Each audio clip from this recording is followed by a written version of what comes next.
سورۃ الکہف بسم اللہ الرحمن الرحیم الحمد للہ الذی انزل علی عبدہ الکتاب ولم یجعل لہ عوجا۔ یہ پوائنٹ میں نوٹ کرا چکا ہوں کہ آخری آیت کیا تھی؟ قل الحمد للہ، کہو قل حمد اللہ کے لیے ہے۔ یہ آخری آیت تھی سورہ بنی اسرائیل کی، اور سورہ کہف کی آیت شروع ہو رہی ہے الحمد للہ الذی، گویا کہ اس حکم کی تعمیل جو ہے اس سے آغاز ہو رہا ہے اس سورہ مبارکہ کا۔ اس کو میں نے کہا تھا یہ انٹر لاکڈ ہیں دونوں صورتیں جو ہیں، جیسے آتا ہے تورات میں کہ حضرت یعقوب اپنے بھائی عیسو کی ایڑیاں پکڑے ہوئے تولد ہوئے، یہ جڑواں پیدا ہوئے تو دو بھائی عیسو اور یعقوب۔ عیسو بڑے تھے، یعنی بڑے اسمانی میں جو بھی ہوتے ہیں جڑواں، ان میں جو پہلے جس کی ولادت ہو جائے وہ بڑا ہوتا ہے، چاہے 2 منٹ کا فرق ہو 5 منٹ کا فرق ہو۔ تو اس کی ولادت کے بعد پھر حضرت یعقوب کو عقب کہتے پیچھے کو، پیچھے آنے والا یعقوب، اس لیے ان کا نام پڑ گیا ہے کہ یہ پچھلا ہے۔ جو پہلا تھا وہ عیسو تھا، عیسو کے بارے میں کچھ معلوم نہیں، ان کی اولاد وغیرہ کدھر گئی، بہرحال وہ ایک علیحدہ بحث ہے۔ تو اسی طریقے سے یہ سورہ کہف جو ہے گویا کہ سورہ بنی اسرائیل کی ایڑیاں پکڑے ہوئے قرآن مجید میں وارد ہو رہی ہے۔ اس میں آپ دیکھیے الحمدللہ الذی انزل علی عبدہ، وہی اللہ تعالیٰ نے اللہ کے اپنے رسول کی جو نسبت ہے اس کو عبد کے نمایاں کیا ہے، کتاب نازل کی ولم یجعل لہ عوجا، اور اس میں کوئی کجی نہیں رکھی، قیما، سیدھی، ٹھیک ٹھیک، روشن، مبین، لینذر بأسا شدیدا۔ اب یہ ہے لفظ جو بہت زیادہ غور کرنے کے قابل ہے۔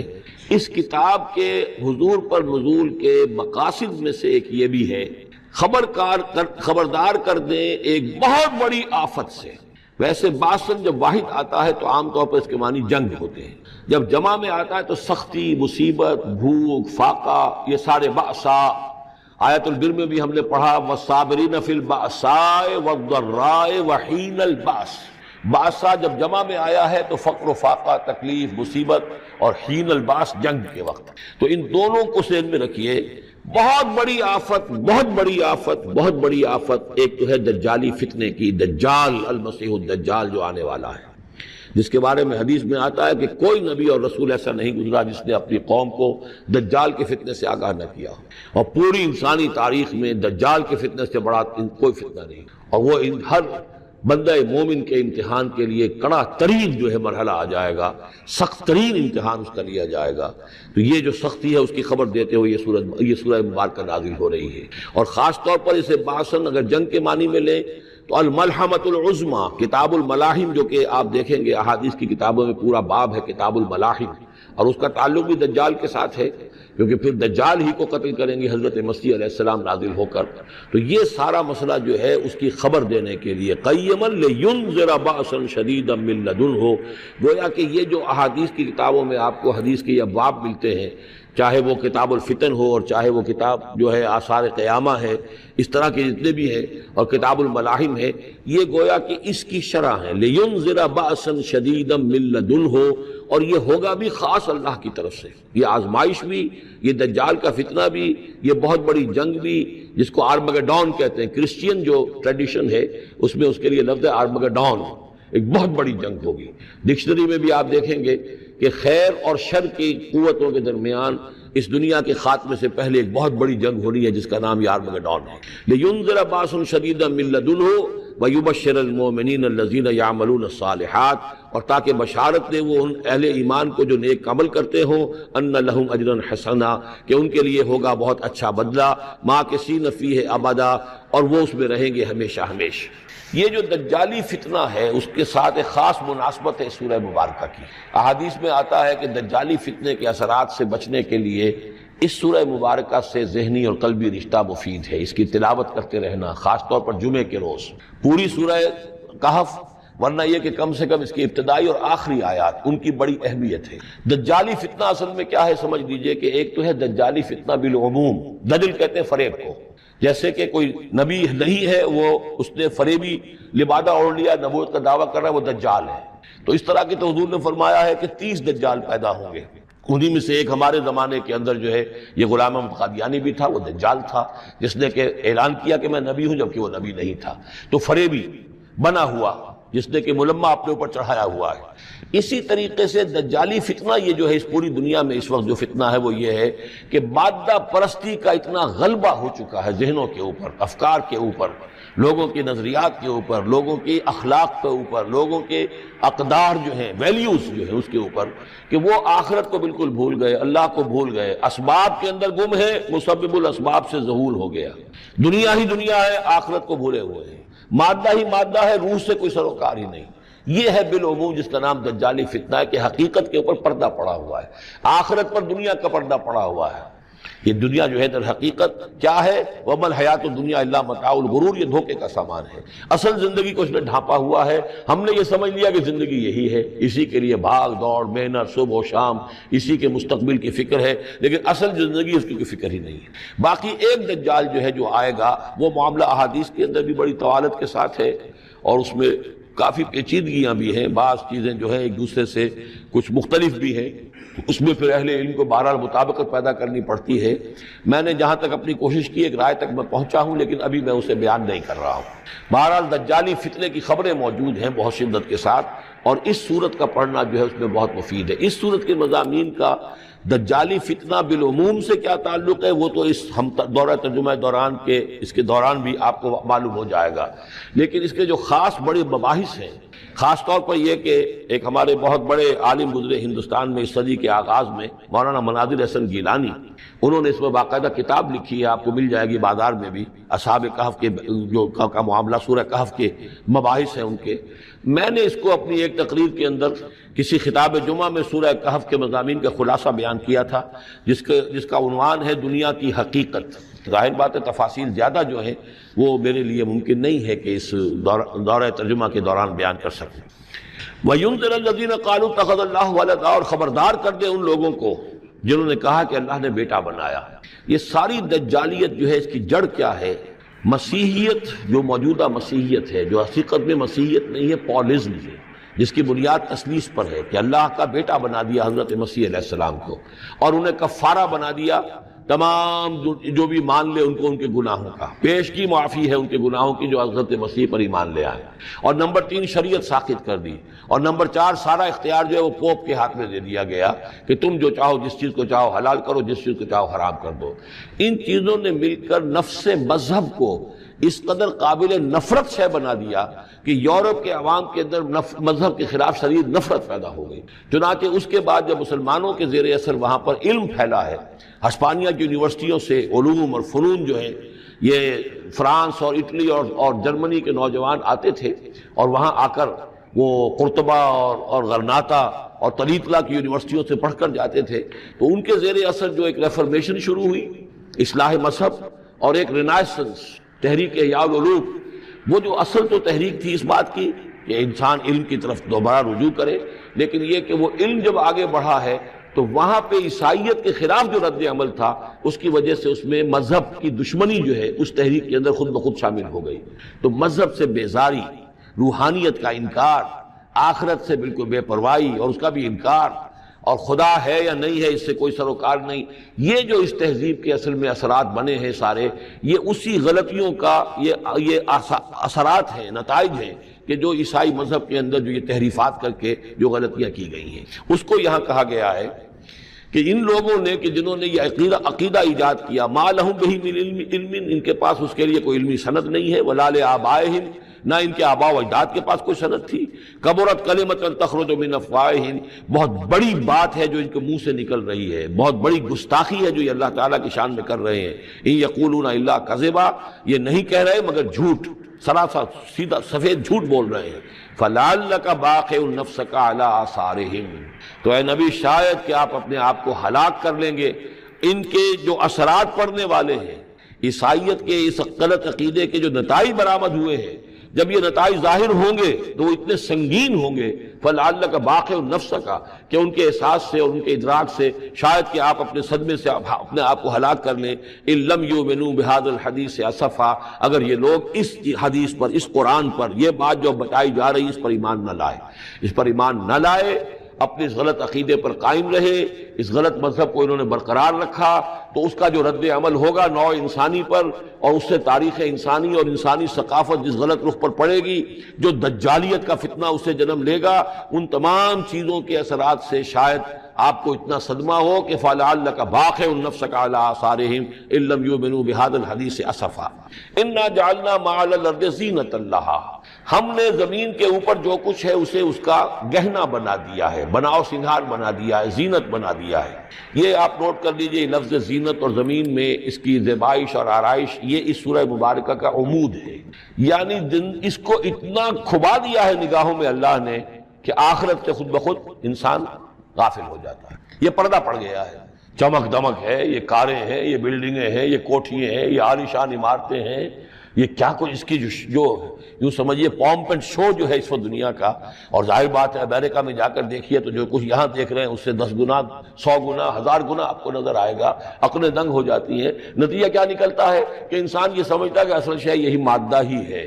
اصل ہدایت پہ یہی لوگ ہیں، یہی لوگ ہیں صحیح معنی میں کہ جنہوں نے واقعتاً علم حاصل کیا ہے، لہذا ان کی غلط تہذیب، ان کا غلط تمدن، ان کے تمام غلط ثقافت کے معاملات کے بھی ہم اسی طریقے سے پیروی کر رہے ہیں۔ یہ سارا مسئلہ جو ہے وہ اس لیے ہے کہ یہ چمک دمک دنیا کی زیبائش اور آرائش، اس سے ہم متاثر ہیں۔ انا جعلنا ما علی الارض زینۃ اللہ، جو کچھ زمین کے اوپر ہے اسے ہم نے اسے اس کے لیے بناؤ سنگھار بنا دیا ہے، لنبلوہم، تاکہ ہم آزمائیں ان کو، ایہم احسن عملا، کون ہے ان میں سے اچھے عمل کرنے والا۔ یعنی اب یوں دیکھیے وہ شعر جو ایک ہے، اگرچہ ذرا تھوڑا سا شان باری تعالیٰ کے اعتبار سے تو شاید اتنا مناسب نہ ہو، لیکن یہ کہ مفہوم کو ادا کرتا ہے کہ رخ روشن کے آگے شمع رکھ کر وہ یہ کہتے ہیں ادھر آتا ہے دیکھیں یا ادھر پروانہ جاتا ہے۔ ایک طرف ذات باری تعالیٰ ہے اور ایک طرف یہ دنیا ہے، اس کی چمک دمک ہے۔ اب یہ پروانہ جو ہے یہ انسان، اس کا امتحان ہے، آیا یہ اللہ اور آخرت کی طرف جا رہا ہے یا دنیا کی طرف اور دنیا کی زیبائش اور آرائش کی طرف جا رہا ہے۔ جو زیبائش اور آرائش کی طرف چلا گیا وہ گیا، وہ تباہ و برباد ہو گیا، فقط خسر خسرانا مبین۔ اور جس نے اس دنیا کی زیبائش اور آرائش اس سے منہ موڑ کر وہ جو حقیقت ہے، جو اصل حسن ازلی ہے اللہ تعالیٰ کا، اور اس کا جو جلال اور کمال ہے، اور جو آخرت کی نعمتیں ہیں، ان کو اختیار کر لیا، وہ کامیاب ہو گیا۔ تو امتحان اتنا ہی ہے کہ رخ روشن کے آگے شمع رکھ کر وہ یہ کہتے ہیں ادھر جاتا ہے دیکھیں یا ادھر پروانہ آتا ہے۔ وَإِنَّا لَجَاعِلُونَ مَا عَلَيْهَا صَعِيدًا جُرُزًا، اور یہ کہ جو کچھ بھی اس پر ہے ہم ایک وقت آئے گا کہ اس کو بنا کر رکھ دیں گے جیسے کہ میدان جس میں سے کہ فصل کاٹ لی گئی ہو۔ جب قیامت ہوگی کیا ہوگا یہاں پر، اسی زمین کو نہ یہاں پہ کوئی وہ پہاڑ رہ جائیں گے، کوٹ کوٹ کر چپٹی کر دی جائے گی، نہ یہ آپ کے پاس جو ہیں وہ اسکائی اسکریپرز رہ جائیں گے، نہ یہ اعلیٰ شان عمارتیں ہوں گی، کچھ نہیں ہوگا۔ یہ سب برابر ہوگا جیسے کہ کسی کھیت کے اندر سے فصل کاٹ دی جاتی ہے تو اب وہ پڑا ہوتا ہے ویران۔ وَإِنَّا لَجَاعِلُونَ مَا عَلَيْهَا صَعِيدًا جُرُزًا، ہم اسے کر کے چھوڑیں گے ایسا کھیت کہ جہاں پر چورا پڑا ہوا ہو، صرف بچا کھچا جو ہے وہ اس کا توڑی کا، اور کچھ نہ ہو۔ ام حسبت ان اصحاب الکہف والرقیم کانوا من آیاتنا عجبا، اب یہاں سے اصحاب کہف کی بات شروع ہو رہی ہے، کیونکہ پوچھوایا تھا یہودیوں نے اصحاب کہف کون تھے۔ کیا تم سمجھتے ہو کہ اصحاب الکہف والرقیم، رقیم جو ہے ان کی تختی تھی ایک جس کے اوپر ان کے حالات لکھ کر، جو ان کے ایک جو کہف تھی، ان کی غار جو تھی اس کے اوپر لگا دی گئی تھی، تو انہیں اصحاب الکہف بھی کہتے ہیں، اصحاب الرقیم بھی کہتے ہیں، یہ دونوں انہیں ایک ہی گروہ کے نام ہیں۔ کیا وہ تمہارے خیال میں ہماری بڑی عجیب آیات میں سے تھا؟ یعنی واقعتاً بات تو ایک غیر معمولی تھی، لیکن حقیقت میں ہمارے ہاں تو ہماری تخلیق میں، ہماری صنائی میں اس سے ہزاروں گنا زیادہ عجیب باتیں ہوتی ہیں۔ ہمارے لیے تو وہ کوئی شے ہے ہی نہیں کسی بھی درجے میں، تم سمجھتے ہو کہ شاید وہ بہت بڑی بات ہے۔ یہ سابق کہف کا جو قصہ ہے، اب میں سمجھتا ہوں کہ پورے وثوق کے ساتھ ہم کہہ سکتے ہیں کہ یہ قصہ کیا تھا۔ دیکھیے جب حضرت مسیح علیہ السلام آئے ہیں تو یہ پورا علاقہ جو ہے فلسطین کا، اور یہاں پہ جو آپ نے تبلیغ کی ہے، تو یہ اس وقت رومن امپائر کا ایک حصہ تھا۔ اگرچہ مقامی طور پر ایک لوکل بادشاہ جو تھا یہودی وہاں پر حکومت کر رہا تھا، لیکن وہ پپٹ تھا، اصل میں تو حکومت جو تھی رومیوں کی، جو رومی تھے بت پرست۔ اور اس کے بعد چونکہ انہوں نے بغاوت کی، حضرت مسیح تو اٹھا لیے گئے سن 30 عیسوی کے آس پاس یا 33 عیسوی کے آس پاس، لیکن اس کے بعد جو ہے ان یہودیوں نے بغاوت کی رومیوں کے خلاف، جس کے نتیجے میں سن 70 عیسوی میں ٹائٹس رومی نے تو ان کی حکومت بھی ختم کی اور بیت المقدس کو برباد کیا، یروشلم کو تباہ کیا، 1,33,000 یہودیوں کو قتل کیا اور ان کو بھیج دیا، نکال دیا وہاں سے باہر۔ اس وقت کا معاملہ یہ ہے کہ اب کوئی اکے دکے جو بھی رہ جاتے تھے یہاں پر، کوئی یہودی یا عیسائی، یہودیوں کو تو نکال دیا، عیسائی رہ گئے، لیکن عیسائیوں پر بھی بہت ظلم ہوتا تھا۔ یہ موحد تھے، حضرت عیسیٰ کے ماننے والے، وہ بت پرست تھے۔ تو اس زمانے میں کہیں بادشاہ کوئی تھا، ڈیسیس یا دقیانوس جس کو کہتے ہیں، اس کے زمانے میں کچھ جو عیسائی تھے حضرت عیسیٰ پر ایمان رکھنے، آج کے عیسائیوں پر قیاس نہ کیجیے، جو نصارہ تھے حضرت عیسیٰ کو ماننے والے جو موحدین تھے، ان میں سے کچھ نوجوانوں کی پیشی ہوئی بادشاہ کے دربار میں۔ انہوں نے کہا کہ تم اپنے نئے دین سے اگر باز نہیں آؤ گے، اتنے دن کی مہلت تمہیں دی جا رہی ہے تو تمہیں سولی چڑھا دیا جائے گا، بس مہلت دی جا رہی ہے، جاؤ غور کر لو، سوچو۔ ان لوگوں نے آ کر سوچا کہ اب نہ تو ہمارے لیے یہ ممکن ہے کہ ہم مقابلہ کر سکیں، چلو کسی غار میں چھپ جاتے ہیں، دیکھیں اللہ تعالیٰ کیا کرتا ہے ہمارے لیے۔ وہ ایک غار میں جا کر چھپے ہیں، اور غار میں جا کر چھپے ہیں تو اللہ نے انہیں وہاں پر سلا دیا، موت طاری نہیں کہ سلا دیا۔ اللہ کروٹ بھی بدلواتا رہا، ان کے لیے سارا کچھ بندوبست کیا، اللہ کی قدرت میں تھا۔ حضرت عزیر کو 100 برس کے لیے مار دیا تھا، موت کے بعد ان کو دوبارہ زندہ کر دیا۔ لیکن یہ کہ ان کا معاملہ یہ ہے کہ ان کو وہاں پر جو ہے تقریباً 300 برس یہ وہاں پر پڑے رہے اس غار کے اندر۔ غار کی شکل کچھ خاص ایسی تھی کہ ادھر آنا جانا لوگوں کا تھا ہی نہیں، اور یہ ہے جو موجودہ ترکی کے علاقے میں شہر ایفسس ہے، اس کے آس پاس ہیں اس طرح کے غار، جیسے اجنٹا کے غار ہندوستان کے مشہور ہیں، ایسے ہی وہاں بھی غاروں کا سلسلہ ہے، اور ہیں بھی وہ ایسے کہ ان کے دہانے جو ہیں وہ ہے شمال کی جانب، تو دھوپ ان میں براہ راست نہیں جاتی، صرف یہ کہ ریفلیکٹڈ لائٹ تو آتی ہے، لیکن یہ کہ براہ راست دھوپ نہیں جاتی، تو ایک طرح کا اندھیرا سا اس کے اندر، ٹوائی لائٹ جسے آپ کہہ لیں، وہ رہتا ہے سارا دن۔ وہاں پر یہ 300 برس تک سوتے رہے۔ اس 300 برس کے عرصے میں یہ ہوا کہ رومن امپائر جو ہے اس نے خود عیسائیت اختیار کر لی۔ 300 عیسوی کے اندر کانسٹنٹائن جو تھا ایمپرر، وہ عیسائی ہو گیا، اب پوری امپائر جو عیسائی ہو گئی۔ اب اس کے زمانے میں اس کے بعد تھیوڈوسیس ہے ایک، 446 عیسوی میں یہ تھا، اس کے زمانے میں اللہ تعالیٰ نے ان لوگوں کو جگایا 300 برس کے بعد۔ اب یہ سمجھ رہے ہیں کہ وہی زمانہ ہے، وہی کفار کی حکومت ہے، وہی مشرکین ہے۔ اب انہوں نے ڈرتے ڈرتے اپنے کسی ایک آدمی سے کہا بھائی جاؤ یہ لے کے سکہ لے کر جاؤ، چاندی کا، کچھ نہ کچھ کھانے پینے کے لیے لے کر آؤ، دیکھنا لیکن اس طرح ہو کہ ہمارا پتہ نہ چل جائے کہ ہم یہاں چھپے ہوئے ہیں۔ وہاں جو گئے انہوں نے وہ سکہ جو پیش کیا، اور کہا یہ سکہ تمہارے پاس کہاں سے آیا؟ یہ تو بہت پرانا سکہ ہے، تو 400 سال پرانا، 300 سال پرانا سکہ کہاں سے لے آئے تمہیں کوئی خزانہ ملا ہے؟ بہرحال اس حوالے سے اب وہ جو ہے وہ پکڑے گئے، ان کی حالت جو ہے وہ جو بات سامنے آ گئی۔ لیکن جب بات سامنے آ گئی تو اب ان کا بہت وہ عزت کی گئی، اس لیے کہ اب تو جو ان کا مذہب تھا در حقیقت پوری مملکت کا مذہب وہی ہو چکا تھا، تو صورتحال تو تبدیل ہو چکی ہے۔ پھر یہ کہ اس کے بعد تفصیل معلوم نہیں ہے کہ غالباً وہ جا کر اپنی اسی غار میں وہ سو گئے ہیں، یا دوبارہ اللہ نے ان پر وہیں پر موت طاری کر دی ہے، اس کا دروازہ بند کر کے اور اس پر ایک تختی لگا دی گئی ہے۔ یہ اصحاب کہف ہے۔ گبن کی جو ہے decline and fall of Roman empire, اس میں بھی یہ 7 سلیپرز، 7 سونے والے، ان کی کہانی موجود ہے۔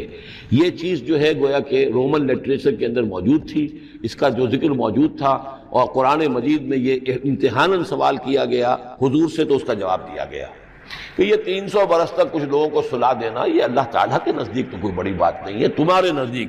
ام حسبت ان اصحاب الکہف والرقیم کانوا من آیاتنا عجبا اذ ابى الفتية الى الکہف، جبکہ وہ نوجوان آئے اپنے اس غار میں، فقالوا، اور انہوں نے کہا ربنا آتنا من لدنک رحمتا، پروردگار اب خاص اپنے خزانہ فضل سے ہمارے لیے رحمت کا بندوبست فرما، وہیئ لنا من امرنا رشدا، اور ہمارے لیے ہمارے معاملے کے اندر جو ہے وہ کوئی عافیت کا بندوبست فرما، فضربنا علی آذانہم، تو ہم نے تھپکی دے دی ان کے کانوں پر، فی الکہف سنین عددا، اسی وہ غار کے اندر جو ہے وہ سوتے رہے کئی سال۔ ابھی یہاں اس بات کو نہیں چھیڑا کتنے سال، سنین عددا، متعدد سال وہ سوتے رہے۔ ثم بعثناہم، پھر ہم نے انہیں اٹھایا، لنعلم ای الحزبین احصیٰ لما لبثوا امدا، تاکہ ہم دیکھیں کہ